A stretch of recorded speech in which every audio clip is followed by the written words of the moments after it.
Bienvenidos a las charlas del 20 aniversario de Asafona.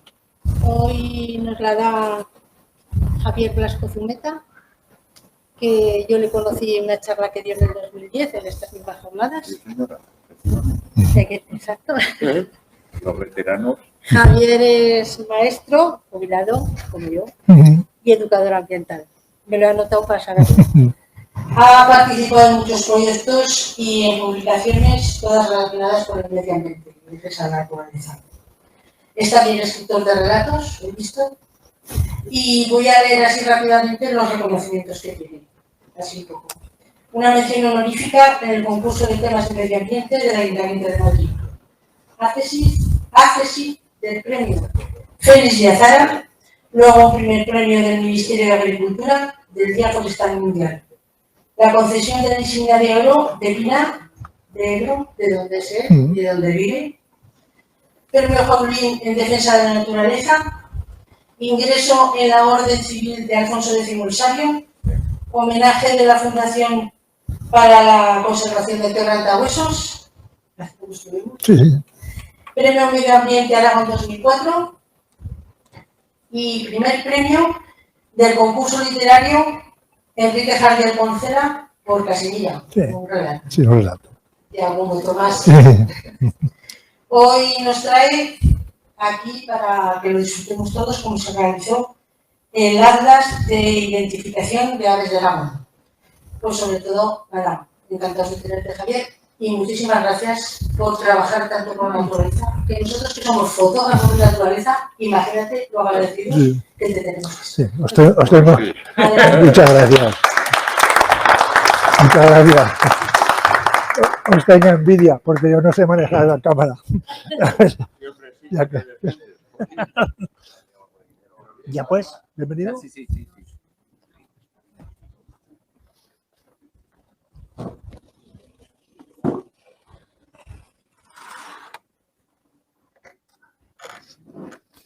Deberías darle a las teclas. Tú. ¿Ya está? ¿Ya puedo empezar? Sí. ¿Ya está emitiendo? Sí, está emitiendo. Ahora, entra ¿Aquí? aquí. Vale. Sí. Pues eso, buenas tardes. Agradecer a la organización de Asafona su invitación para estar con vosotros y a vosotros, por supuesto, bienvenidos y muchas gracias por su asistencia. Por ponerme un contexto, deciros que yo soy maestro de primaria en Pina, ahora ya estoy jubilado, y soy también anillador de aves. Al ser anillador me permite tener permisos para capturar aves, para anillar, claro, y una vez que ya las tenemos en mano, pues poder hacerle fotografías, y es así como se ha podido hacer el atlas de identificación de las aves de Aragón. Es un trabajo que online, está en la web todavía. O se puede consultar únicamente en la web. Y entonces lo que te permite es, por medio de fotografías, o lo que está fotografiado son los caracteres que te permiten identificar el sexo y la edad de las aves de Aragón. Que es algo que un anillador necesita saber, un anillador o cualquier persona interesada en el tema. Son, ya lo veréis ahora, fotografías de aves en mano. Ahí es bilingüe, está en inglés y en castellano, y como curiosidad, pues deciros que se debe de consultar. Yo vivo en Pineno, me entero, eso está colgado ahí. Es una web que es gratuita, entonces la gente se mete, sale y hace lo que quiere, y yo no me entero de nada, pero mirando las estadísticas, más del doble de las visitas son la versión en inglés. Por lo tanto, se debe utilizar mucho por Europa o por otras partes fuera de España. Tenéis ahí los apartados que tiene la web en general, pues bueno, los habituales, pues una introducción. Por cierto, aquí no aparece, pero hay también dos enlaces. Uno se llama a otra página web que tengo que se llama Monteriza, la vida en Pina de Ebro, que son fichas de toda la vida que hay en Pina. O sea, que encontraréis ahí fotografías y textos, fotografías que sirven para identificar de plantas vasculares, plantas superiores, pero también hay hongos, líquenes, musgos, invertebrados de todos los grupos y vertebrados. Se llama monteriza. Monteriza, y no sé si conocéis la palabra, le llamamos empina, bueno, en otras partes de Aragón, a las zonas del monte que están sin roturar. Y bueno, sí, entonces si os gusta, si tenéis alguna vez que determinar alguna planta o queréis curiosear, ahí la tenéis. Y también otro enlace a un trabajo que hice hace 20 años, que fue el inventario de la fauna y la flora de las estepas del Valle del Ebro. Concretamente, elegí un lugar que se llama Retuerta de Pina.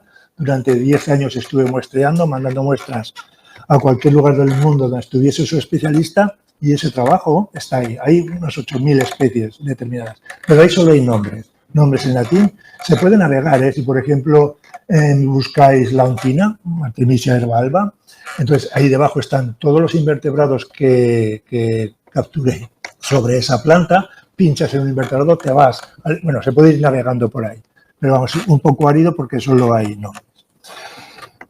Y después deciros que es una página muy visitada, pues ya lleva más de 4 millones de descargas, o sea que sí, se utiliza, la gente la conoce y la utiliza.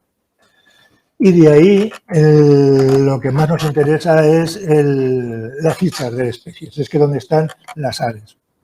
Hay más de 300, bueno, y todas las que hay en Aragón, menos las accidentales, esas no las pongo, o no pongo todas, hay algunas solo.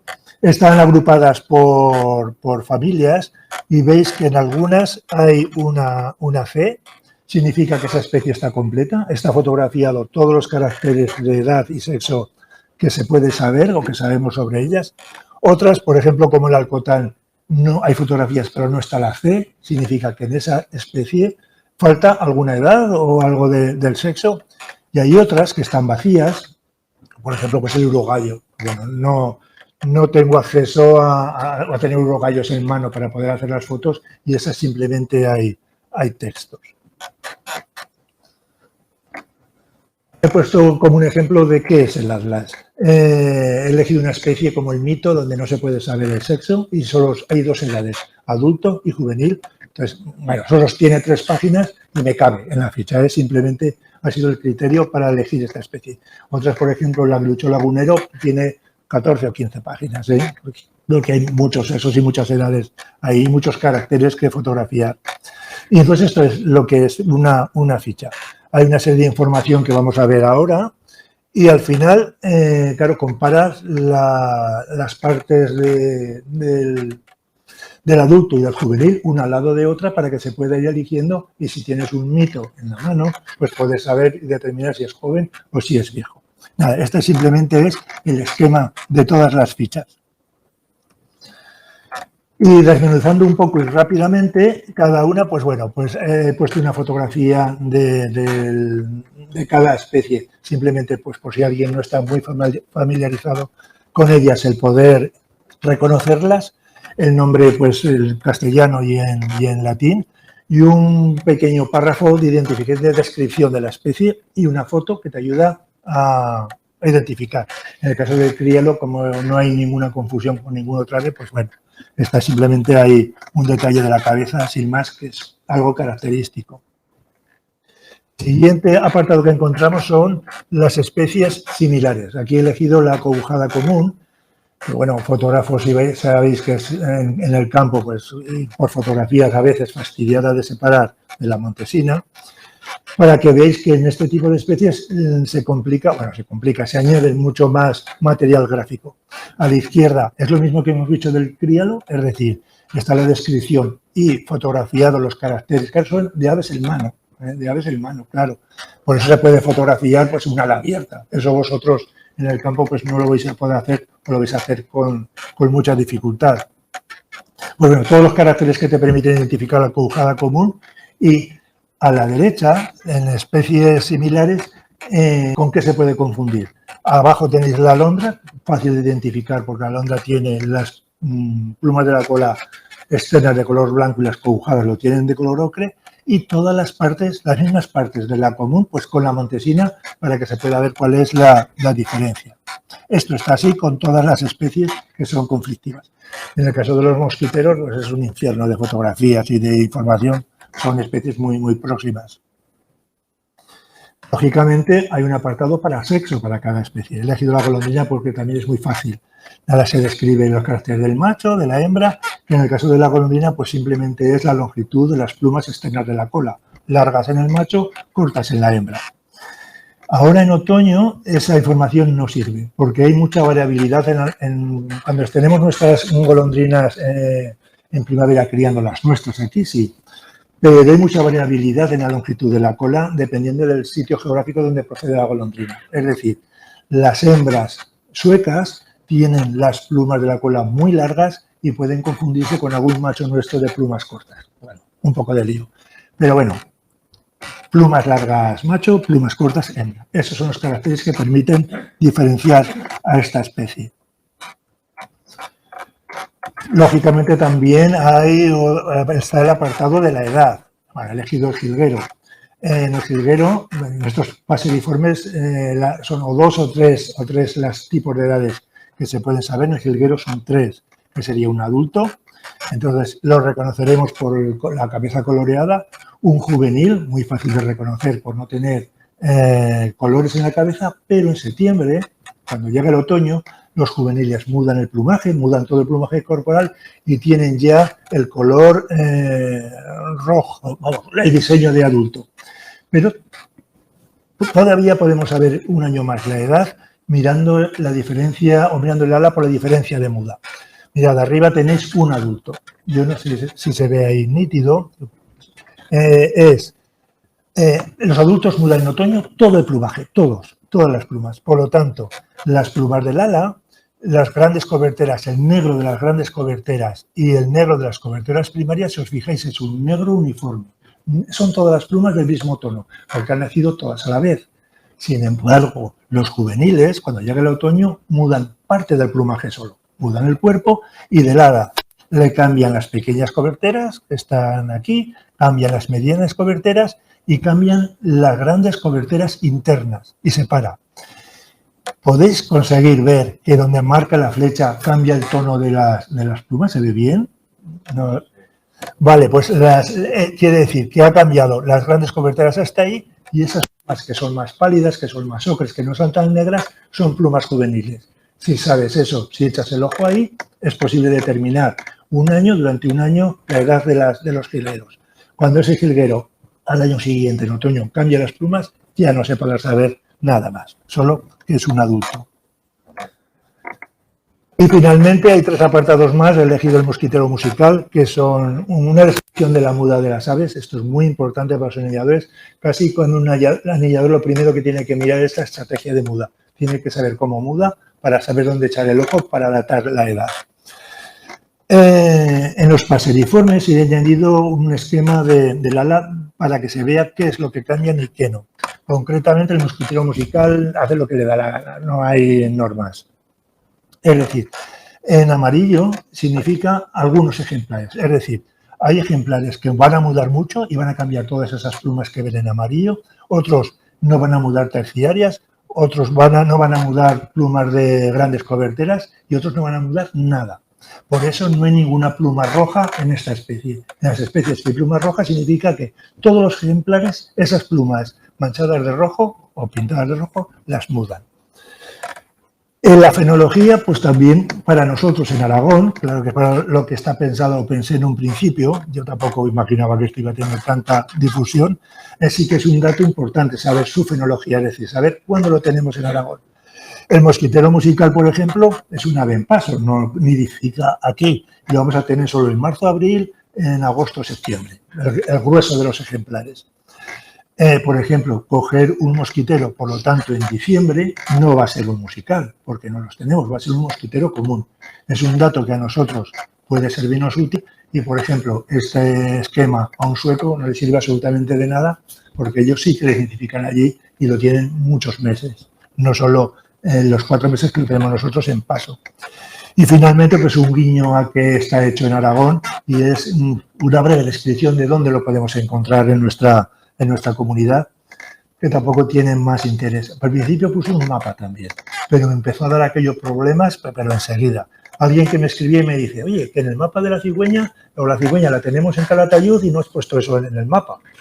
Y además va cambiando la distribución desde que empezó esto hasta ahora. Han aparecido especies nuevas, unas han ampliado su rango distribuido, otros han disminuido y nada, a tomar por saco mapa y nos quedamos más tranquilos y sin problemas.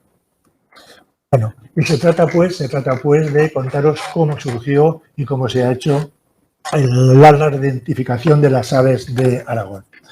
Hace años, cuando yo empecé a anillar, lo que teníamos los anilladores para poder saber cuál es el sexo y la edad de las aves eran guías donde había texto, solo texto o algunos esquemas, como estas que tenéis ahí. Y entonces te podías encontrar frases como macho con el obispillo verde azulado, hembra con el obispillo azul verdoso. Pues bueno, subjetivamente podías intentar adivinar qué color, si el verde o el azul era el que predominaba ahí. Pero que había otras frases, y ahí os he puesto, por ejemplo, la canastera, o en la canastera donde dice macho con el lores. El lores es la parte que va desde el ojo al pico, esa parte más oscura.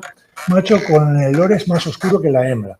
Claro, quien ha escrito eso sabe cómo es el lores del macho y de la hembra y cómo es de oscuro en un sexo o en otro, pero si no conoces la especie y solo tienes un ejemplar, ese por ejemplo, ¿qué es eso? ¿Es macho o es hembra?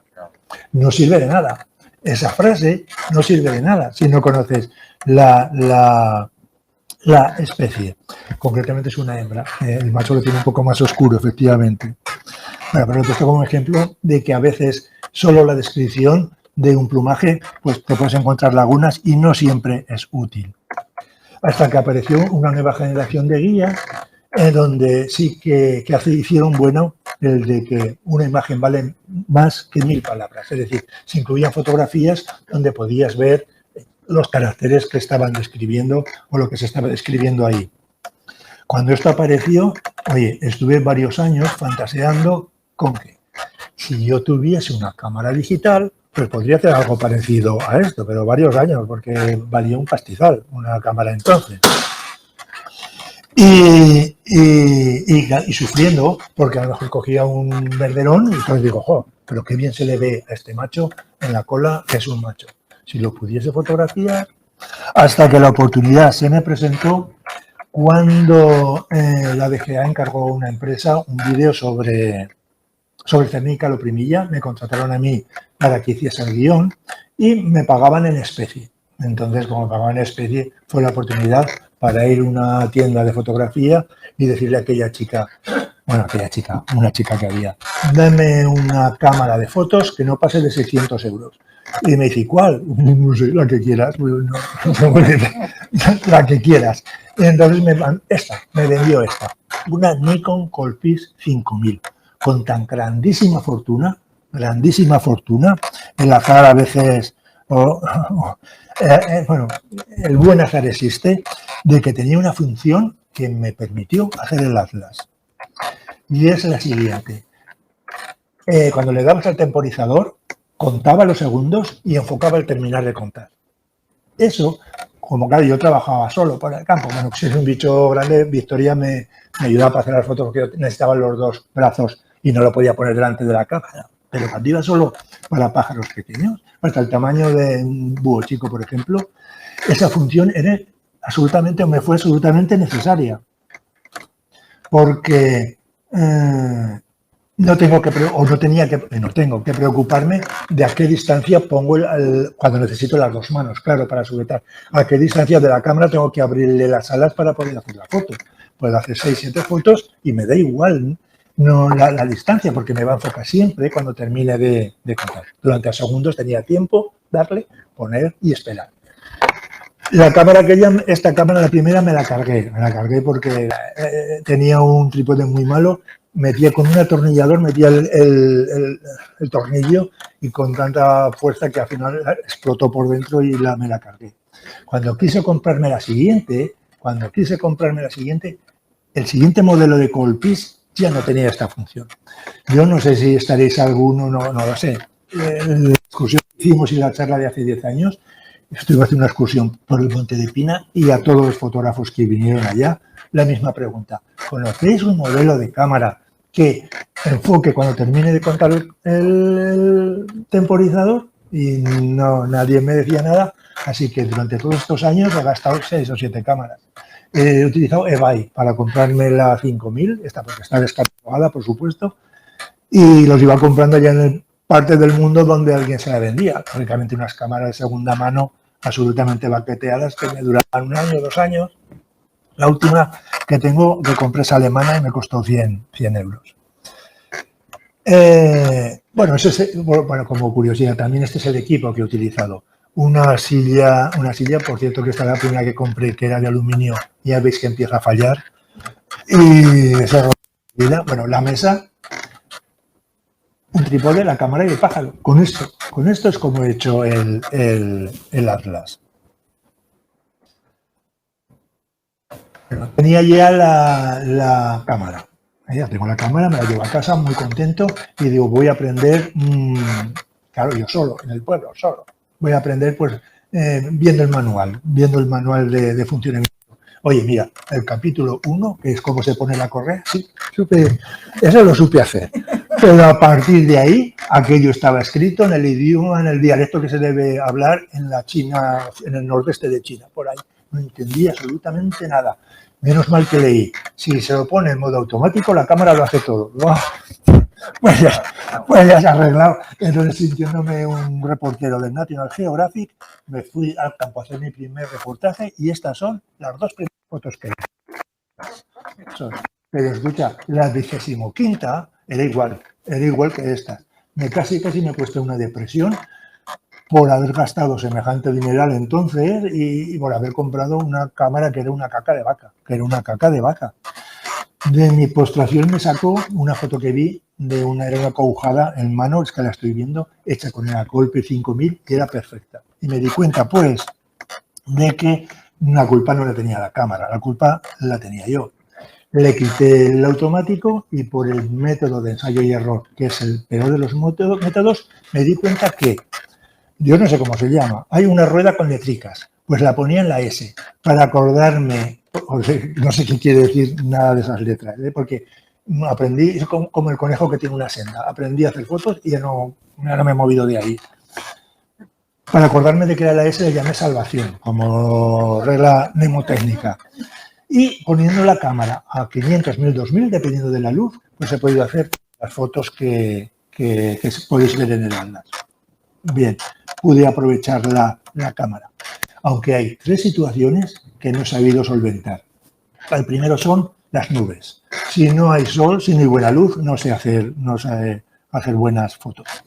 Por ejemplo, el pajarillo de arriba, el mosquitero, es un mosquitero ibérico. Para esa foto fui a Vitoria. Los compañeros anilladores estaban cogiendo mosquiteros y ven que te lo cogemos. Pues fui allí y claro, pues eso es el norte y me salió un día nublado. Y claro, ya que estaba allí, pues le hice esa foto. No es mala foto, no es mala, pero no es una foto perfecta. No es perfecta como lo que yo busco. Después salió el sol, afortunadamente a mitad mañana cogieron más mosquiteros y son los que están en el Atlas. Por lo tanto, por ejemplo, ese día con nubes en casa yo no hubiese salido a billar porque no había buena luz para hacer buenas fotos. El segundo problema que he tenido es el fondo. Oye, esta cámara siempre, aunque lleve el macro, yo no sé, siempre enfoca el fondo. Siempre se va al fondo lejano. Y por lo tanto, he tenido que buscar pues, un sitio donde no haya fondo o donde el fondo no esté cerca. Por ejemplo, ese Camachuelo. Para hacer esa foto hay que ir al Pirineo. Hay que poder coger un Camachuelo. Hay que llegar a casa, ver la foto y decir, madre mía. Claro, como estás encenegado con el pájaro rápido viendo las fotos para soltarlo y además es una pantalla pequeña, pero es que no me daba cuenta y solo llegar a casa veía el desastre. No me diréis que no es motivo para cabrearse. Pues no me cabreaba mucho porque uno lee la filosofía oriental, ha leído a Rabindranath Tagore y sabe que si lloras porque no puedes ver el sol, las lágrimas no te dejan ver las estrellas. El Camachuelo no se ve, pero mirad qué nubes del fondo, pero qué montaña tan hermosa, pero qué bosque tan formidable. Oye, Rabinga, ya, vete a tomar por saco que yo quiero un Camachuelo, no quiero nada de eso. Afortunadamente vivimos en la depresión del Ebro Y entonces, montañas y bosques tapando no tenemos. Y después, bueno, al final ya te fijas. Cuando te ha pasado 2 o 3 veces, te fijas. Y finalmente es el viento. El viento también es una molestia muy grande porque levanta las plumas y cuando hay viento o no es algo, o si no es mucho, y coges, capturas algo como una alondra de lupón, como una ricotí, pues bueno, pues hay que buscar o una sabina o al coche, hay que buscar ahí dónde ponerlo. Sí. Fijaros. Tiene que ser un día con sol. No tiene que haber viento. Tiene que coger un escribano montesino. Que ese escribano montesino, que es lo que necesito, tiene que ser una hembra de 2.º año. Todo eso junto, tiene que ser en fin de semana y fiesta de guardar. Porque durante la semana, claro, yo estoy en la escuela trabajando. Para que veáis el esfuerzo que hay detrás de ese trabajo. Para que veáis el esfuerzo que hay detrás de ese trabajo. Y lo que aguanta la pared de la familia. Bueno, yo he tenido mucha suerte con Victoria, que es muy buena. Victoria es muy buena. La cámara está resuelto. Ahora hay que fotografiar aves en mano y no siempre cooperan. La membrana nictidante me ha estropeado un montón de fotos. Además, como es muy rápido, no te das cuenta y te encuentras, pues, ahí, como en la perdiz, es el pollo de perdiz de la corneja, que la foto ya no vale. O no se están quietos, no posan bien. Meter ahí un pájaro gritando en mala postura, pues no es estético, ¿verdad? Porque lo va a consultar mucha gente. Luego, por ejemplo, los estorninos, eso es un demonio negro. Madre mía, qué bichos en la mano. No paran de chillar, de moverse, aunque hay técnicas para relajarlos. Por lo menos los estorninos y los demás también. Un estornino, bueno, no sé si os vais a ver en la tesitura, pero bueno, no hay que empezar nunca en fotografiar la cabeza como está ahí. Hay que empezar por la cola. La cola se necesita para saber la edad. Entonces, la fotografía, los sujetas que no se mueven, fotografías la cola. Después hay que fotografiar las infracoberteras caudales que se necesitan para el ala y el chaso. Le das la vuelta y fotografías el ala y oye, se va relajando, se relajan. Yo sé, no sé, se debe pensar que a lo mejor no soy tan temible como parecía a primera vista, se van relajando y al final se pueden hacer en mano con el pájaro absolutamente tranquilizado, como podéis verlo si miráis en la ficha del alas del estornino. Y eso que son 5 tipos de aves en primavera, 4 en invierno y están los 2 estorninos. O sea que he tenido que hacer eso con todos esos estorninos para poder hacer las 2 fichas. Hay que manejar especies peligrosas, claro. Por ejemplo, vamos a ver, el buitre, para poder datar la edad se necesita fotografía la gorguera, las plumas del cuello, y el iris, el pico. Claro, utilizar un cadáver, pues la verdad es que no pega meter eso en una... Y hay que hacerlo vivos, claro, hay que hacerlos vivos.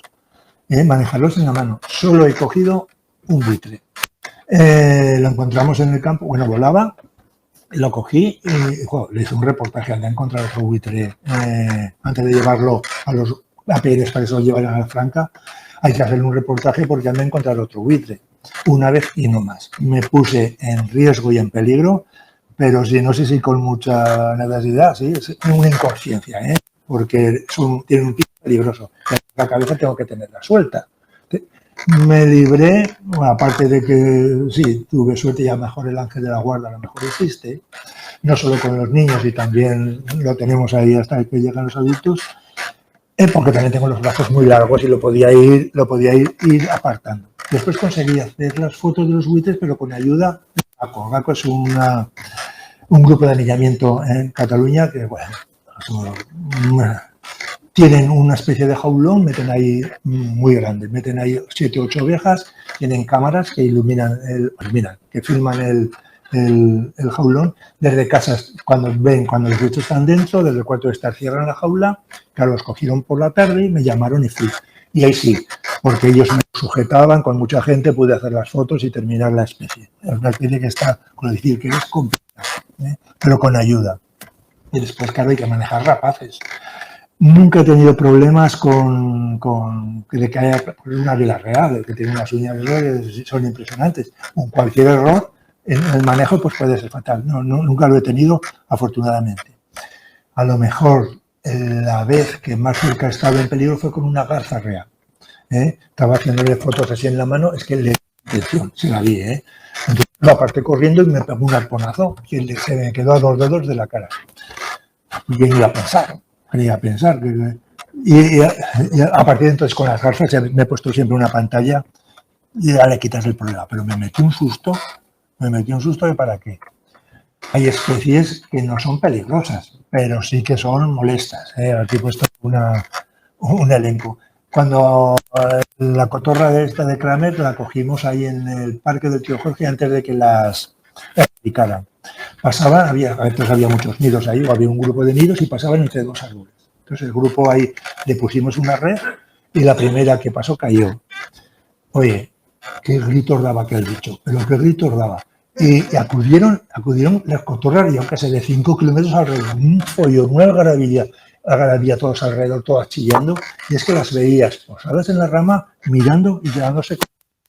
Porque aquí ya las bajamos y ya no volvió a acercarse. Son inteligentes y tienen un pico, solo me dio un mordisco, pero un mordisco de cuidado. El alcaudón también fue un suplicio, manejar alcaudanos. Supongo que vosotros no habéis tenido ninguno en la mano vivo y además suelto.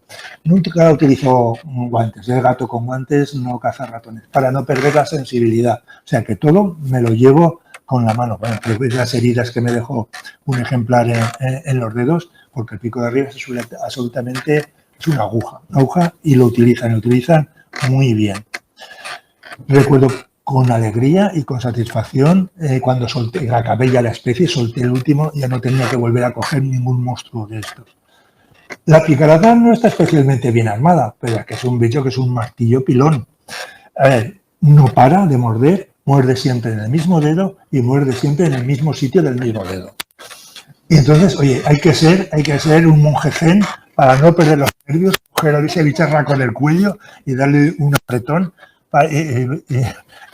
Bueno, ¿cómo le vas a hacer eso, verdad?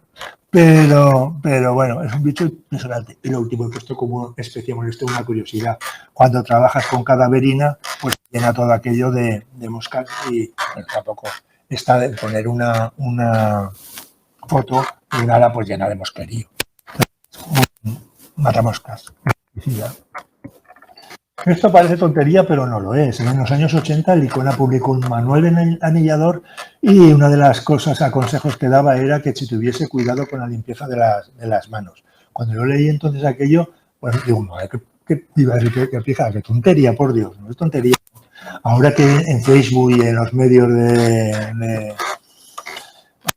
la gente muestra pues sus fotografías de sus aves en mano, de un pájaro con unas uñacas negras, es que aquello que bueno, repulsivo no, pero es agradable de ver eso.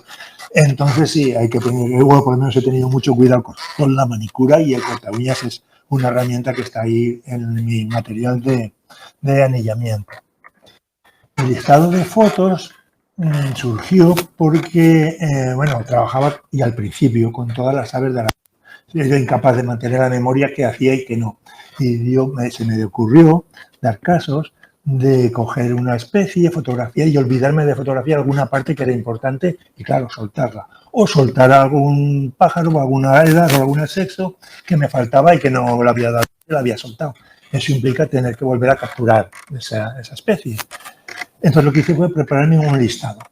Todas las aves busqué todas las aves de Aragón, busqué qué sexo y edades se podía saber para cada una de estas especies y qué es lo que hay que fotografiar para cada sexo y para cada edad. El trabajo fue ingente. Tuve que buscar en toda la bibliografía y además de ingente, aburrido. Un tostón impresionante. Fue al final... Bueno, lo acabé porque somos aragoneses y a veces los tópicos son verdad y se cumplen. Pero de esta vez hecho ha sido una parte muy importante del trabajo porque me ha permitido no tener que volver a recapturar especies. Cuando una vez que acababa con un sexo, alguna vez alguna especie, simplemente la quitaba para que no molestase, volvía a imprimir el listado y ha sido una herramienta, como os digo, muy útil. Costó hacerla, pero mereció la pena, Colaboraciones de fotos. Al principio yo sabía que iba a ser imposible terminar todo ese trabajo y tenía las abiertas. A que la gente pues me ayudase o que quisiese colaborar, colaborase. la mayor parte de las fotografías eran fotógrafos de naturaleza como sois vosotros. Por ejemplo, pues una foto de un chorrito gris. Esta foto en un trabajo que es de aves en mano no es útil, o sea, no sirve. Y entonces me sabía fatal que había recibido una foto de alguien que quería ayudar y quería ayudar con muy buena voluntad y con una alegría, y de verdad me sentía fatal diciéndole y rechazándole la foto. Y la cosa aún podía empeorar. Gente que me mandaba una foto que podía ser útil, pero o era estéticamente mediocre o era una mala foto y tenía que elegir entre nada y eso, pues pongo eso. Y es que el ser humano a veces, y entonces cuando encontraba una foto mejor, claro, la sustituía y la primera persona que había colaborado, pues sí que había gente que se mosqueaba. Y entonces pienso, pero ¿qué necesidad tengo yo no de buscarme enemigos, de buscarme animadversiones con algo que ni me va ni me viene? Así que cerré el Atlas y puse yo solo mis fotos, de aves capturadas por mí o capturadas por algún compañero, pero fotos mías. Y eso ha implicado, lógicamente, capturar todas las aves que tenéis ahí y utilizar una miriada de material de trampeo, claro, que son las que utilizamos los anilladores. Ocurría que había especializaciones. En Milano, por ejemplo, que lo ves ahí volando por el pueblo en verano por encima, que casi lo puedes tocar, oye, son desconfiados que para qué. Son desconfiados. Hay que ponerle los lazos donde lo cogía de la pata en sitios donde no hubiese ningún escarbadizo. Hasta que me di cuenta que tenía que utilizar huebras o labrados, campos labrados, donde estaba ya la tierra removida, y entonces ellos sí que los podía engañar. O, por ejemplo, la curruca rabilarga, en primavera solo cogía machos, porque empezaba, claro, cuando empezaba el celo, los cogía con una red y los llamaba con un reclamo. Y solo cogía machos. Entonces, hasta que me di cuenta que era que empezaba muy tarde, y cuando empezaba las hembras estaban incubando con pollitos pequeños y por eso no me venían. Para coger hembras hay que empezar en marzo, cuando todavía no han empezado a hacer el nido. Bueno, pues estos detalles que son los que vas aprendiendo, y cuando has aprendido y sabes coger una especie, completas la ficha y la tienes que abandonar porque tienes que ir a por otra. Con quien no he podido es con el cuervo. El cuervo es una cosa que yo no he visto animal, lo sabe todo, se da cuenta de todo. Si estás por el día acabando a poner la trampa, ya no viene, porque te ha visto manejando el suelo. Tenía que hacerlo por la noche. Venía por el día y que no se notase nada, que no se notase el más mínimo cambio en el suelo. Y yo con mucho cuidado para que no... Entonces las cebaba con livianos, con trozos de pulmón, porque son muy sonrosados, se ven de lejos y a las carreñeras les acuden. De lejos lo veían y acudía. Y entonces, de lejos iban corriendo. Yo estaba muy lejos viéndolo. Y claro, con ese paso que llevan, plum, plum, plum, pum, se para.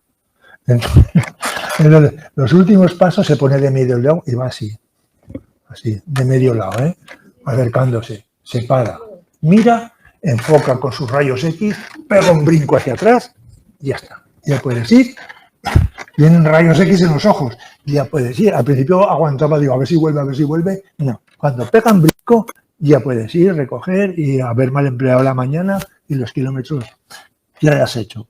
Le pusimos hay un comedero en Monegrillo, pedí de necrófagas, de buitres. Entonces pedí permiso a la DGA y me dejaron poner un jaulón que se movía con una cuerda desde muy lejos. Entonces, para ver si se entraban, para saber ya que podía ir, porque la persona que le echaba la carroña metía dentro comida. Le puse una cámara de fototrampeo. Escuchad. Casi hago, ya que soy maestro, un artículo pedagógico sabiendo cómo manejan las palabras del lugar los cuervos, porque estaban encima. Debajo porque no podían, pero estaban a la derecha, a la izquierda, detrás, cerca, lejos. Todo, lo sabían manejar todo, menos dentro. Dentro, no se metían ni uno, estaban alrededor, subidos, mirando. Dentro, nada, ni uno. Dios, qué bichos tan inteligentes, por Dios. Para manejar especies que son muy difíciles de trampear, claro, o que están protegidas y ni siquiera nosotros con nuestro permiso anillado podemos coger, como por ejemplo pues la águila perdicera, la limonche, se necesita pues el contacto con un centro de recuperación. Yo lo hice con Valcalén en Lérida. Estos catalanes, fue impresionante lo cariñoso, no tengo palabras que el agradecimiento por lo bien que me trataron. Aparte me abrieron todo, me abrieron las puertas totalmente. Conocían la página y me dijeron, te damos permiso porque es gratuito lo que estás haciendo. Entonces, bueno, me dejaron entrar. Pusieron un arcón que ponía Blasco. Bueno, yo les di la lista de todo lo que necesitaba. De los bichos grandes, los pajaritos, no. Y pusieron un arcón con un papel que ponía Blasco, y pues la persona que tenía el papel iba metiendo ahí todo lo que necesitaba. Por ejemplo, la azor.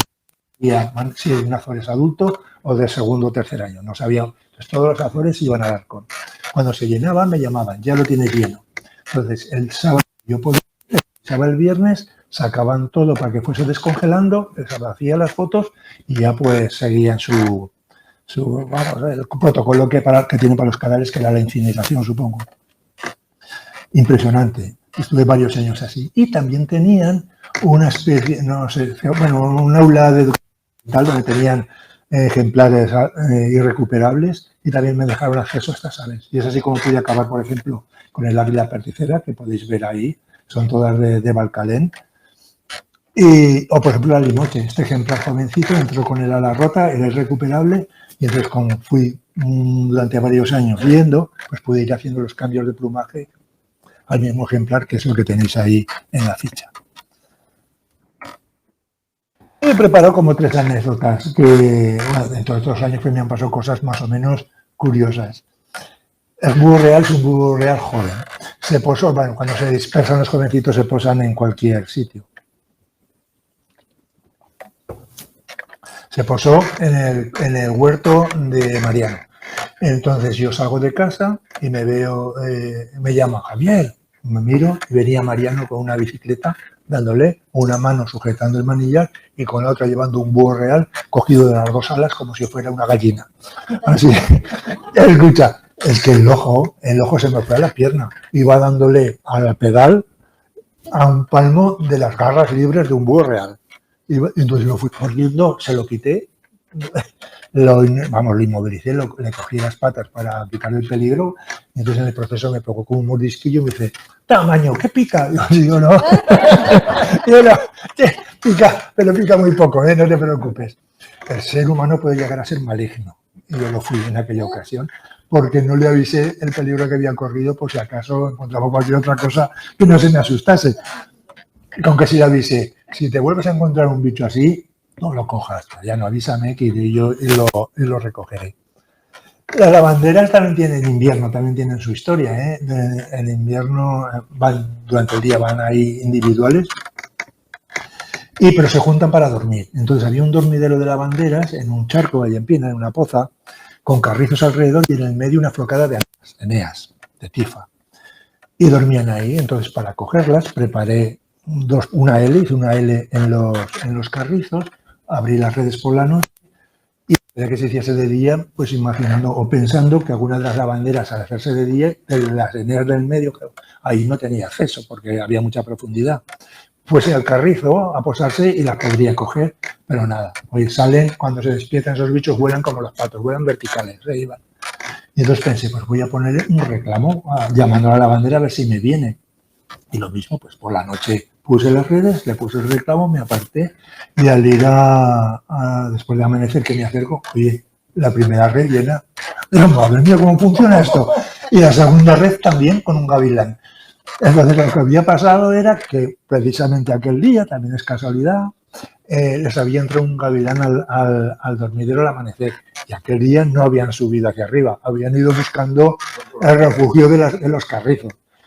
Y entonces nada, como había tantas, elegí las 4 que necesitaba, macho, hembra, joven y vieja, les hice el reportaje, acabé ya la lavandera en invierno, pero me envicié, digo, madre, y probé otro día.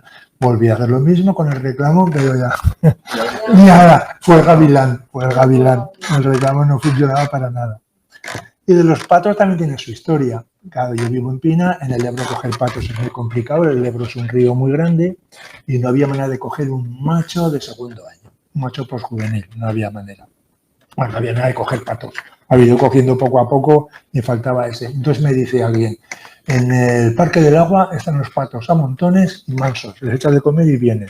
Así que cogí el coche, fui al Parque del Agua con pan, oye sí, les echo al agua, para ver cómo me los tengo aquí mismo a los pies.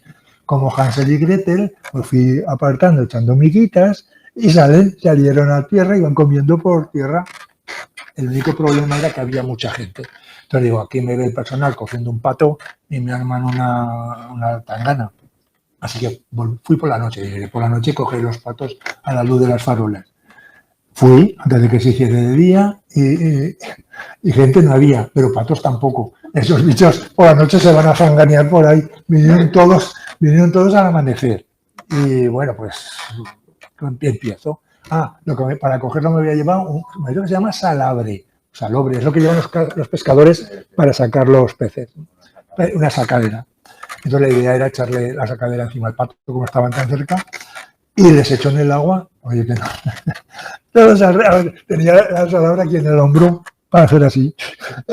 Entonces nada, pues escucha, ni uno. Estaban para ir nadando, no acudía a comer pan, ni uno. Digo, pues igual tenía culpa que ven la única diferencia con el otro día es que ahora llevaba una sacadera en el hombro. Así que di unos pasos hacia atrás, la dejo en el suelo, la idea era agacharme a hacer así. La dejo en el suelo para que no la vieran y fui echando en tierra. Y vinieron y las del agua se la comieron, el pan del agua, pero fuera no salió ninguno. Oye, entonces empezó aquella a ponerse a gente corriendo, gente para allí, y me fui a casa escaldado. Y mientras conducía, sin entender nada, porque entonces empecé a esbozar una teoría. Igual el pato tiene un sensor que detecta la maldad, porque no hay ninguna otra explicación. Cuando contesto en el grupo de anillamiento, me dicen, uno, que tenía una red de cañón de aire acondicionado. Podemos pegar con la red, que eso se dispara de muy lejos. Ponemos la red, echamos el pan, nos vamos todos lejos y entonces no verán gente al lado del pan. Me puse en contacto con el Brigada Verde, se llama, del ayuntamiento. Unidad Verde del ayuntamiento. Bueno, a ver, que el Atlas pues abre muchas puertas. Conocían el Atlas y muy bien vinieron dos guardias para parar a la gente, una cada lado, porque había allí un montaje de la red de cañón, el cañón, y para que no estorbasen, ¿verdad? Echamos el pan, nos vamos lejos, 5, 10, 20, 45 minutos. Ni uno. No salía ni un pato, apareció de momento una polla de agua. Hay una polla de agua para allí, se pone a picar el pan, eso sí que estaba a tiro. Y me dice, ¿qué hacemos? Digo, pues bueno, de la polla de agua me falta el juvenil. Si aprovechamos el viaje de disparo, dispara, venga, dispara. Estaréis imaginando todos escuchar boom, ¿verdad? Boom. Pues no hizo boom. Debía tener algún poro aquello que se le escapaba el aire. Y bueno, sí. Sí, no, si habéis visto una película del desierto en que una tormenta va moviendo un muro de arena y delante el protagonista va huyendo con un caballo blanco, pues igual corría aquel animal hacia el agua con una res negra siguiendo la cámara lenta por detrás. Igual, ni la polla. No cogimos ni la polla. Nada. En caso que estamos recogiendo todo aquello, los guardias ahí riéndose de nosotros todo lo que querían, es que la estoy viendo. Llevaba pantalones negros y el pan en una bolsa de color blanco. Viene una abuelita, con la bolsa allí, empieza a echar el pan, pero allá lo de nosotros. Oye, los patos se acercaban de las tres maneras que se vuelven pato. Unos volaban, otros nadaban y el resto les buceaba. Yo pienso que además del sensor para detectar la maldad, o es el mismo, o tienen otro que detecta la bondad, porque no tiene explicación. Estaban acostumbrados a la abuela, maño. Sí, Van todos los días. pero el primer día fui y me vinieron. El primer día que fui y me vinieron. Porque igual se retrasó la abuela. No sería eso. Pero cuando volví era de noche, allí no había oído todavía nada. Nadie. Bueno, simplemente este libro se llama de Monjin o de Bongal, no lo sé cómo se pronuncia eso en francés. Es un libro para anilladores, es el mejor que tenemos ahora. Y lo que ha hecho este autor ha sido peinar toda la bibliografía, el trabajo que ha hecho impresionante, buscar en la bibliografía todos los datos que hay para determinar la edad y el sexo de las aves del Paleártico Occidental, de la zona de Europa Occidental, y plasmarlo ahí. Es un libro densísimo con un montón de información que realmente ha hecho lo que hago yo. Yo no soy investigador. Lo que hago yo es leer la bibliografía, buscar en la bibliografía qué te permite saber el sexo y la edad de las aves y buscar eso en el campo. Ese es el trabajo que hago yo. Y, por ejemplo, bueno, este es un libro, esto lo he sacado de un libro más antiguo que se llama Cramp. Lo he encontrado, yo lo había encontrado ya cuando lo leí y él también y lo ha puesto. Ahí dice en ese recuadro que las tórtolas juveniles, antes de, cuando son jovencitas recién salidas del nido, se pueden sexar. Porque dice ahí que el macho, las alas del macho son más oscuras y tienen bordes ocres. Tiene esto más oscuro que esto de abajo y si os fijáis aquí tiene ocre, más ocre que el de abajo. Fui al campo, cogí tórtolas juveniles y se cumple. Lo de arriba es un macho y lo de abajo es una hembra. Pero coincidió que por aquellas fechas que gente del CSIC estaban estudiando aláudidos aquí en la depresión del Ebro. Y entonces yo los veía, de vez en cuando los encontraba, que los conocía. Y entonces lo que hacían ellos era tomar datos de biometría, de tamaños, de alas, de cola, medían todo y tomaban muestras de sangre para sexar después y ver si había diferencias entre machos y hembras y sus medidas. Y entonces lo que hice fue pasarles, digo, pues estoy cogiendo tórtolas ahora y me admitieron mi sangre para hacerlo mezclada con sus trabajos. Y cuando solo cogí 5 ejemplares solo. Y me di cuenta que había machos que eran como la hembra. Pero solo, es decir, esto probablemente sea un macho, pero es que hay machos que no son tan oscuros como eso. Por lo tanto, esto puede llevar a error y lo quité del atlas. Esto es una toma para investigar, ¿eh? Habría que coger ya muchos ejemplares o más ejemplares y hacerlo ya en condiciones para ver qué pasa con esto del atlas. Pero bueno, como puede llegar a error, lo quité. El de Monjín este lo leyó en el mismo sitio que yo y como no cogió tórtolas ni lo llevó a analizar la sangre, pues ahí está el error en su libro. Lo mismo, en el CRAM, en este libro que os dije antiguo, también pone que se puede sexar los juveniles del abejaruco. Los machos, estos son 2 jovencitos, los machos son muy oscuros, muy marrones, ahí se ve, las hembras son más paliduchas, más verdosas. En el campo se cumple. ¿Pasa lo mismo con las tórtolas? Aquí sí que no lo sé. Se cumple y lo he puesto. Y entonces también es un tema que tampoco he visto trabajos que puedan afirmar que esto ocurre así con seriedad, ¿eh? Pero él lo ha puesto y yo pues también, porque lo hemos leído en la misma fuente. Esto no lo sé. Y esto sí que es un error, el andarríos bastardo. Claro, viviendo en Pina yo tengo muy complicado coger limícolas. Y andarríos bastardo en primavera no he cogido ninguno. Pero entré en contacto con los suecos del Ötenvik Bird Observatory, como se pronuncia eso en inglés, y me mandaron reportajes de 8 ejemplares del andarríos bastardo en primavera. Lo que dice la bibliografía es, los adultos en otoño mudan todas las plumas, todas. Los juveniles se dejan plumas sin mudar. Por lo tanto, en primavera, los adultos tienen las plumas de vuelo, las tienen nuevas, las plumas de vuelo serían estas, y los juveniles tienen plumas, las que no, los segundos años, porque ya ha pasado un año, tienen plumas de vuelo que conservan de juvenil desgastadas. Entonces yo cogí el ordenador, empiezo a mirar alas y digo, madre mía, pues yo todas las veo nuevas. También es mala suerte que entre 8 ejemplares no me hayan mandado ningún segundo año. También es mala suerte. Se lo dije al alemán que hace, a Heinze, que es el alemán, bueno, después os lo presento, que hace el atlas conmigo. Bueno, él es alemán y conoce muy bien la fauna del norte de Europa. Y me dice, no hay que mirar el ala, hay que mirar la cola.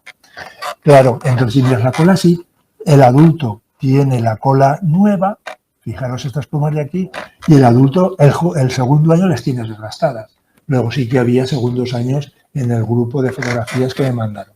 Eso no está en ningún sitio publicado. Y sobre todo no está en el de Monjín, que es lo que utilizamos todos los anillares. O sea que en el Alas también tiene pues novedades científicas. Ya está.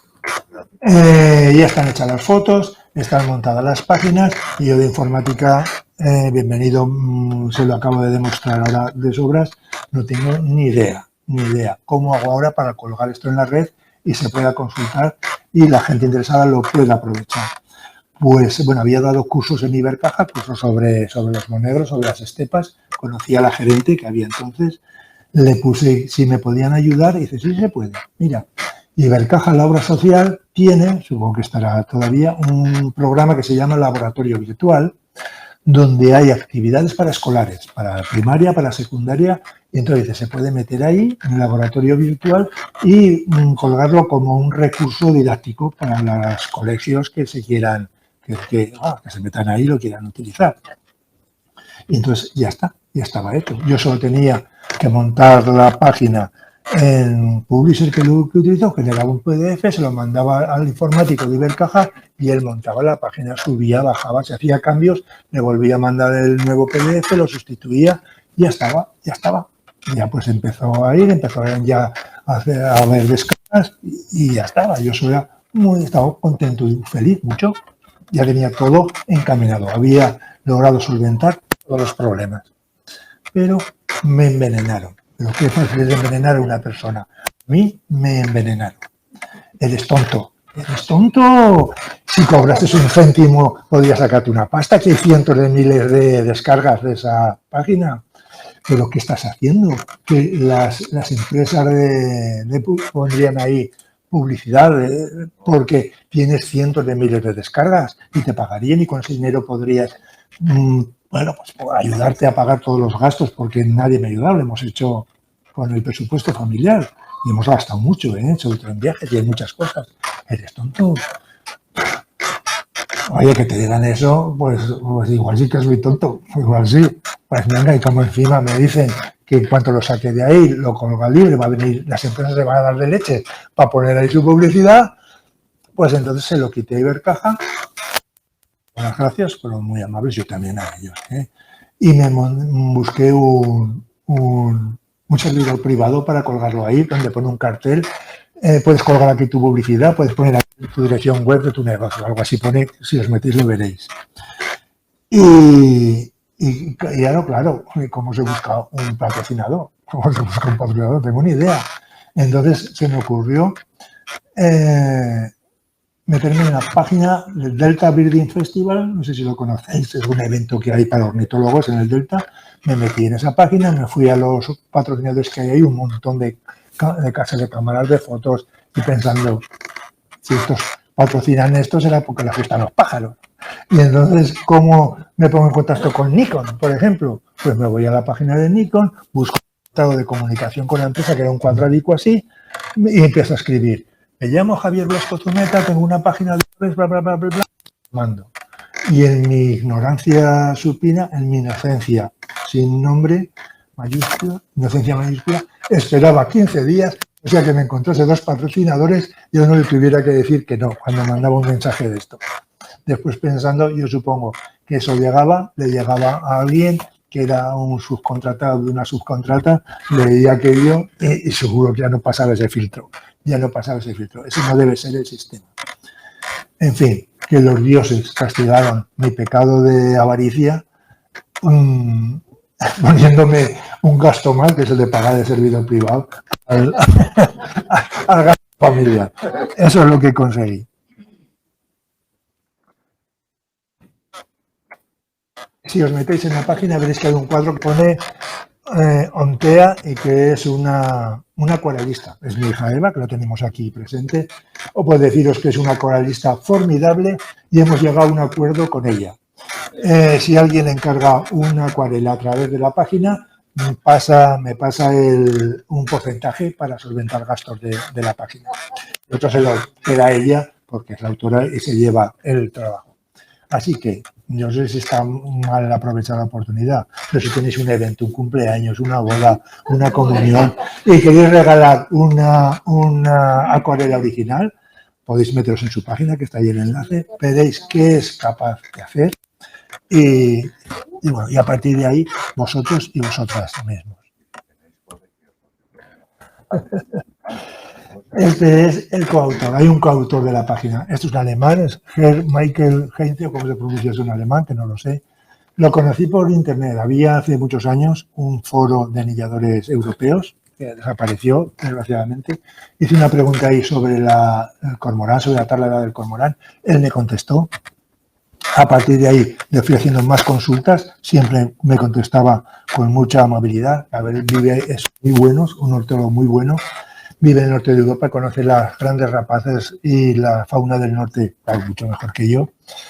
Y entonces la colaboración era tanto, la ayuda que me proporcionaba era tanta, que le invité a ser coautor del trabajo, aceptó. Y entonces un trabajo que le hemos hecho, bueno, las fotos sí que son mías, las aves, bueno, a veces son de Aragón, hay también muchas catalanas y de otras partes, bueno, son ibéricas las aves, pero cada una de esas fotos las hemos mirado juntos, las hemos estudiado juntos para ver dónde están los límites de muda, para determinar la edad, para determinar el sexo, y por lo tanto pues es el coautor del trabajo. Y lo un tan grande no se puede hacer en soledad. Hay mucha gente que ha echado una mano y de muchas maneras, ayudándome a capturar especies, encontrando errores, yo que sé, de muchas maneras. Ahora que ya, bueno, ya lo tengo, ya aporto poco, lo que me queda ya es tan difícil de conseguir, es tan complicado que ya está prácticamente ya fosilizado. Primero porque, vale, tendría que, yo qué sé, me faltan las aves alpinas y las aves acuáticas, sobre todo donde están los mayores fallos. Aves alpinas tengo que irme al Pirineo y pues que tengo que cogerlas. Y no puedo estar solo porque voy allá, me ha pasado una vez que vas allí y donde me pongo aquí en medio del Pirineo, tengo que ir con alguien que sepa. En fin, es caro, hay que gastar mucho gasoil y bueno, ya lo tengo ya parado. Eso, entonces esta gente que me está mandando fotografías ahora, que estoy aprovechando para poner, de muchas maneras hay gente que me ha ayudado, a todos ellos mi agradecimiento y a vosotros también por vuestra atención. Muchas gracias, muchas gracias.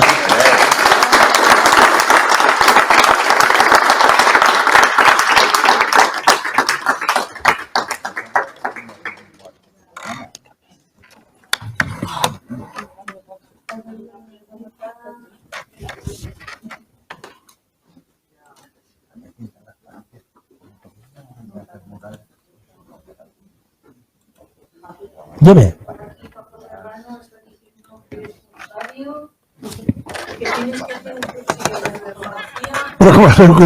Tengo que hacer.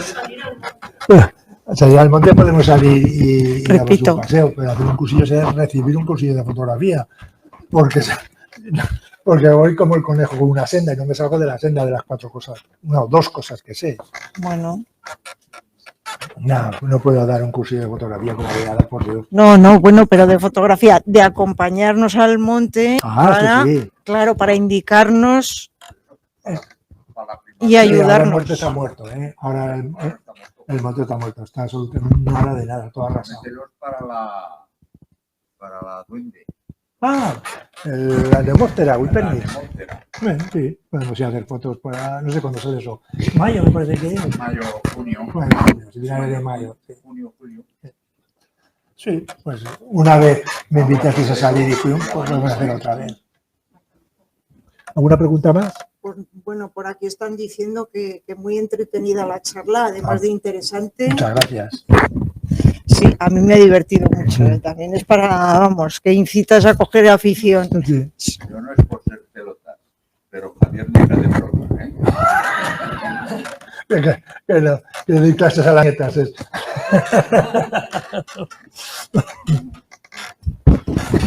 Oye, Javier. No sé si lo has dicho, pero ¿cuántas especies? No lo sé, yo que son más de 300. Pero sabes que no los he contado, no sé, voy metiendo. Habrá más de 300, habrá. Sí. Están todas, todas las comunes de Aragón están.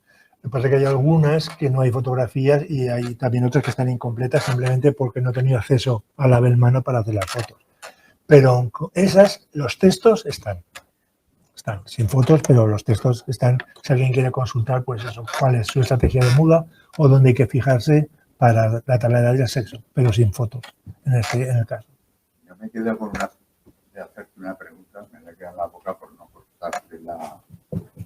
La hembra del jilguero, el color de la cabeza es diferente. No diferente. Sí, las dos cosas, es el color y la extensión del rojo. Sí, es así, el color ¿no? también, sí. Es así, vale. Lo que pasa es que, a ver, se ve muy bien en el macho adulto, ve muy bien en la hembra postjuvenil, en la hembra joven, pero está la hembra adulta y el macho en el color. A ver, la hembra joven no tiene nada de brillo, el macho adulto tiene mucho brillo, pero efectivamente es el rojo en el macho le pasa por delante del ojo y en la hembra por detrás. Ya la hembra se olvida por el- Pero no siempre se ve tan claro, ¿eh? Hay algunos que son intermedios. Yo como he cazado muchos con revista. Sí, pero algunos son intermedios, es decir, el macho joven y la hembra vieja, hay ejemplares que son intermedios. Y el montañés, que hay ¿Qué? una leyenda de ese que tiene 5, ¿Qué es el montañés? un jilguero montañés, Ah. que le llamaban, no lo sé, muy grande, gordo, que tenía 5 pintas blancas en la cola. En cualquier caso, Y habló de cuando tenía yo 14 años. a lo mejor eso son como leyendas urbanas de la gente. Yo, la bibliografía que he manejado, no utiliza ninguna para nada de las manchas blancas de la cola. Pero igual son cosas que había, como que las lechuzas beben aceite en las iglesias Sí, también. y cosas así. Son dichos. Y respecto a eso que has contado del cuervo, ¿lo pudiste pillar? Sí, sí, pero no conmigo, sino con ayuda. También los catalanes de esto del caco de los buitres, ellos tienen, cogen los buitres, es un vertedero inmenso que hay, no sé en qué parte está cercano. Hay miles de gaviotas, cientos de buitres y cuervos y, bueno, todos los animales que van a los vertederos. Entonces tiene una trampa Larsen. La trampa Larsen es 4 veces esta tarima. Es muy grande, entonces el techo no es horizontal, el techo baja hacia abajo y no se junta, tiene como una especie de pasillo abierto. Entonces cuando cae un cuervo dentro, lo que va buscando escapar es por alrededor, porque sería la montaña, ¿me entiendes? Bien, entonces el problema es cómo se mete ahí dentro, porque ellos le meten comida y para conseguir que se metan hay que tener un cuervo ya adentro, 1 o 2. O sea, tienen cuervos ya adentro y entonces los demás, si ven que hay cuervos, bajan. Cuando fui yo y me llamaron, había unos 15 cuervos dentro. Entonces estaban todas las edades que necesitaba y pude hacer las fotografías y terminar. Claro, la pregunta es, ¿y los 2 primeros cómo los cogen para meterlos?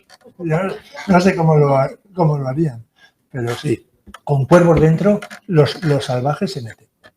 Incluso había anillados algunos, que quiere decir que ya estaban anillados, liberados y se habían vuelto a meter. Lo cogen con esa trampa especial, se llama Larsen, la trampa sueca. Se utiliza para coger azores y cosas así. Es un jaulón. El cuervo sí que pudo acabarlo. Por aquí también tienes solo un par de cositas de recuerdos y saludos de parte de Manuel Prieto. Como no, Manolo. Y Jorge Marín Yaseli me dice que vive en Villafranca y que le gustaría mucho pues poder hacerte una visita y estar en contacto. Que cuando quiera vivimos en Pina. Vale. En cualquier cosa también tengo que deciros que he dejado de anillar este año, he dejado de anillar. Bueno, uno ya entre años empieza a coger enfermedades musculares que me imposibilitan para salir al campo una temporada. Dejé todos los proyectos que había. Bueno, estoy muy bien porque voy medicado. Pero, a ver, también llega el momento en que dejo de aprender. A ver, cuando tengo que hacer algo tengo que estar aprendiendo, si no me aburro. Y ahora que me empieza a fallar mucho la memoria, digo, ahora es el momento de escribir todo lo que sé. Entonces, ahora casi no salgo al campo. Lo que estoy escribiendo es una geografía de mi pueblo. Estoy escribiendo sobre el clima, geología, geomorfología, ahora estoy con las aguas, con el Ebro, aguas subterráneas. Estoy entretenido con eso. O sea, que ahora al campo salgo poco. Puede venir, echamos un pisco labis, hablamos de naturaleza, pero al campo salgo poco. Creo que estoy aprendiendo mucho ahora sobre el pueblo, sobre cosas que no sabía. Estoy muy a gusto haciendo eso. Que Jorge creo que está en esa liga, yo Sí. creo que os vais a llevar bien. Sí. Bueno, Paco Serrano también te da. Aquí tienes un club de fans. Así es. Sí, sí. ¿Cómo estoy en el pueblo? Un No me abrazo. entero. Sí. Muy bien. ¿Ya pues? Ya está, sí, no queréis decir nada más, bueno, agradecer. Por favor, ha sido un placer, ha sido muy divertido.